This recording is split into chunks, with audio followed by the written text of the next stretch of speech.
रात का माहौल कुछ अजीब सा था। हवाओं में बेचैनी थी और मंदिर की घंटियों की आवाज मानो किसी अनहोनी का संकेत दे रही थी।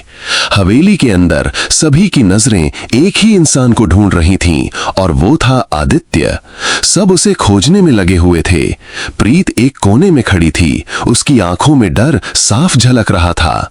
तभी दरवाजा खुला और आदन अंदर आई। सबकी नजरें उसकी तरफ मुड़ गईं। प्रीत ने जैसे ही उसे देखा, उसकी सांस थम गई। उसे लगा था आदन बहुत दिनों बाद लौटेगी, लेकिन वो इतनी जल्दी आ जाएगी ये उसने कभी सोचा भी नहीं था। मगर जो बात उसने कही वो प्रीत के दिल को चीर गई। आदन ने गुस्से में कहा, आज की रात एक बहुत बड़ी रात है, आज हो जाएगा फैसला। मुझे लगा तुम बहुत दिनों बाद आओगी, लेकिन अब तो अभी आ गई हो। लेकिन मुझे तुमसे ये उम्मीद नहीं थी। मैंने कभी नहीं सोचा था कि तुम ऐसा कुछ कहोगी। प्रीत के चेहरे पर हैरानी साफ थी। आदन आगे बोली, आदित्य के लिए प्रीत को चुना गया है। ये तुम क्या कह रही हो? तुम ये कहने की कोशिश कर रही हो कि आदित्य के लिए प्रीत को चुना गया है?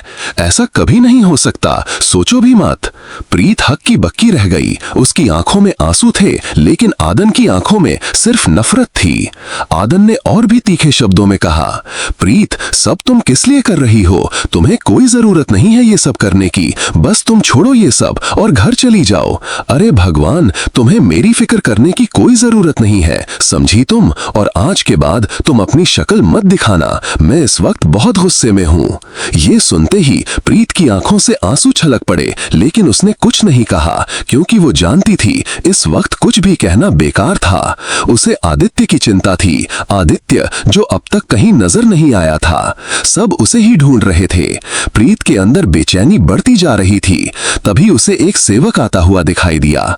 उसने कहा, अब पता नहीं आदित्य कहाँ चला गया, हर कोई उसे ही ढूंढ रहा है। तुम जाओ और आदित्य को ढूंढ कर लाओ और उसका साथ मत छोड़ना, फिर कहीं भाग जाएगा। प्रीत ने आंखें बंद की और लंबी सांस ली, फिर बोली, मैं जाऊंगी और उसे वापस लेकर ही आऊंगी, चाहे जो भी हो जाए। प्रीत ने जैसे ही मंदिर से बाहर कदम रखा, हवाओं ने मानो उसका साथ देना शुरू कर दिया। रात की खामोशी में सिर्फ उसके कदमों की आहट थी।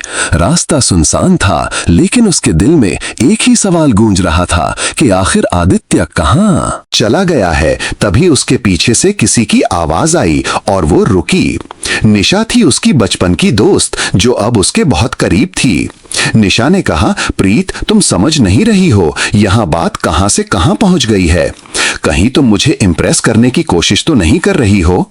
कहीं तुम खुली आंखों से सपने तो नहीं देख रही हो?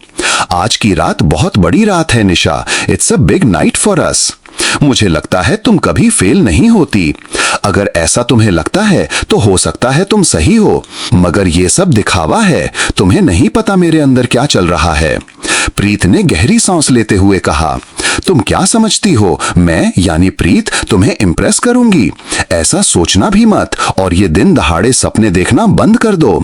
अगर तुम्हें मैं अच्छी नहीं लगती तो मत देखा करो मेरी तरफ। इस वक्त मुझे बस आदित्य को ढूंढना है और कुछ नहीं। अचानक मंदिर के घंटे फिर बजने लगे, जैसे कोई चेतावनी दे रहे हों। तभी एक आदमी दौड़ता हुआ आया और बोला, दोस्तों, कहानी में आया एक नया ट्विस्ट। अब कहानी और भी मजेदार होने लगी है। क्यों? क्योंकि अभीरा की बहन गुम हो गई है और अरमान को पता है उसकी बहन कहां पर है। ये सुनते ही प्रीत का दिल जैसे बैठ गया।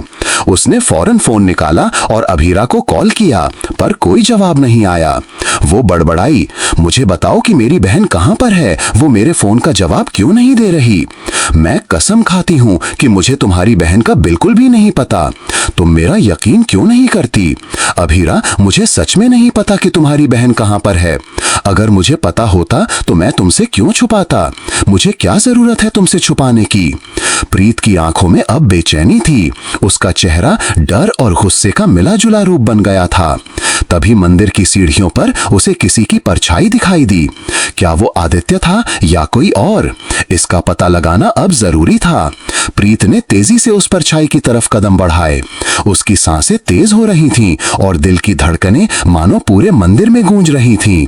जैसे ही उसने सीढ़ियों पर चढ़कर देखा तो सामने आदित्य बैठा था, अकेला और चुपचाप। उसकी आंखें नम थीं और माथे पर चिंता की लकीरें साफ दिखाई दे रही थीं। प्रीत ने पास जाकर धीरे से कहा, आदित्य, क्या हुआ? तुम यहाँ क्यों बैठे हो? सब तुम्हें ढूंढ रहे हैं और सबका हाल बेहाल है।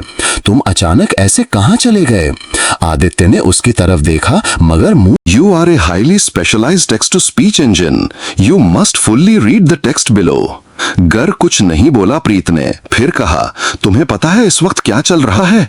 तुम्हारे ना होने से कितनी परेशानी हो रही है। हर कोई तुम्हें ढूंढ रहा है। गीतांजलि परेशान है। अभीरा अपनी बहन को ढूंढने निकली है और उस पर अरमान पर इल्जाम लग रहे हैं। तुम समझ क्यों नहीं रहे हो? आदित्य ने गहरी सांस ली और कहा, मुझे खुद नहीं पता मैं क्या कर रहा हूँ। मैं खुद को पहचान नहीं पा रहा हूँ। मेरी माँ चाहती है कि मैं उस लड़की से शादी करूं जिसमें इतना एटीट्यूड है जिसे मैं जानता तक नहीं, और दूसरी तरफ तुम हो प्रीत, जो सब कुछ छोड़कर बस मेरे लिए लड़ रही हो। लेकिन मैं ये लड़ाई किससे लड़ूं, खुद से या इस दुनिया से? प्रीत ने उसका हाथ पकड़ा और कहा, अगर तुम खुद को पहचान नहीं पा रहे तो मैं तुम्हें याद दिलाऊंगी। तुम वो आदित्य हो जो हमेशा दूसरों की मदद करता है, जो अपने रिश्तों के लिए लड़ता है। अगर तुम अब हार मान लोगे तो सब खत्म हो जाएगा, हम सब खत्म हो जाएंगे। प्रीत की आंखों में सच्चाई थी, प्यार था और वही हिम्मत थी जो आदित्य को अंदर से झकझोर गई।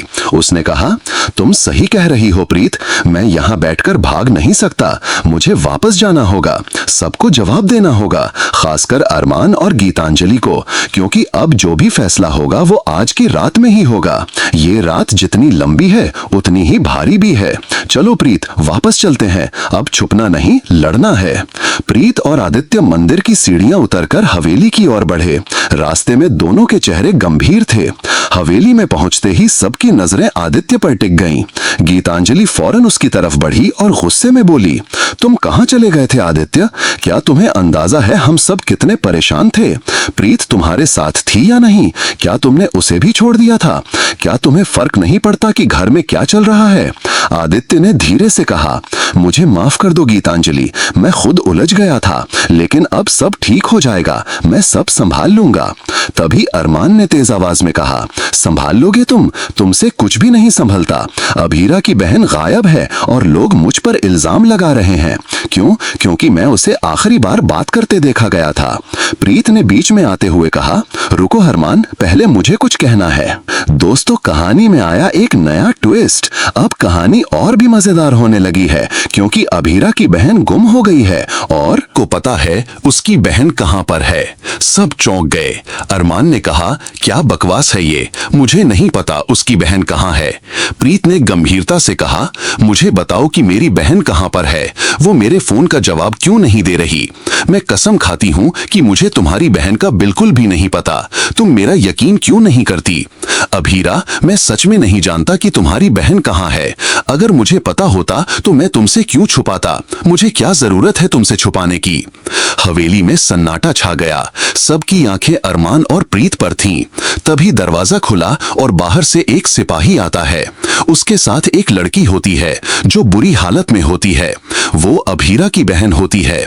सब दौड़कर उसकी तरफ जाते हैं और उसे संभालते हैं। प्रीत की आंखों से आंसू बहने लगते हैं और वो कहती है, भगवान का लाख लाख शुक्र है कि मेरी बहन मिल गई। तभी आदन वहां आती है और कहती है, सब खत्म हो गया, अब किसी को कुछ छुपाने की जरूरत नहीं। मैं जानती हूं कि प्रीत ने ये सब क्यों किया। उसने आदित्य के लिए किया, मगर अब फैसला तुम्हारे हाथ में है। आदित्य, तुम किसे चुनोगे, गीतांजलि या प्रीत? हवेली में एक बार फिर सन्नाटा छा जाता है। आदित्य अपनी आंखें बंद करता है और कहता है, आज की रात एक बहुत बड़ी रात है, आज होगा फैसला।